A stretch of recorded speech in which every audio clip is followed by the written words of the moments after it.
2 headlights, 1 empty road, and an engine that has opinions. Buckle up. Here are 8 idioms from HOT rods and racing. Number 1, burn rubber. The light turns green, the tires spin, and somewhere behind you, 2 black stripes are born. Burning rubber means accelerating ferociously. Number 2, pedal to the metal. There is a gap between the gas pedal and the floor. Close it. Pedal to the metal means maximum effort, 0 braking, all commitment. Number 3, firing on all cylinders. When every cylinder fires in perfect order, the engine sings. Firing on all cylinders means everything working at once, exactly as designed. Number 4, running out of gas. Strong start, confident middle, and then 3 miles from the finish. Sputter, running out of gas means losing all energy right before the end. Number 5, in the driver's seat. One seat has the wheel, the pedals, and the decisions.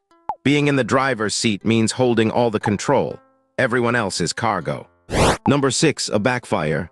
The engine coughs, the exhaust bangs, and the plan explodes in your face. When something backfires, it harms the person who launched it. Number 7, a jump start. The battery is dead, but your neighbor's cables are willing.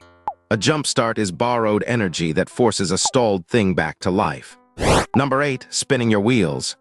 Maximum noise, maximum smoke, 0 forward motion. Spinning your wheels means working furiously hard while going exactly nowhere. And that is 8 idioms from the racetrack. Green flag, go. Thanks so much for watching. If this helped you learn something new, please like and subscribe for a new idiom every single day.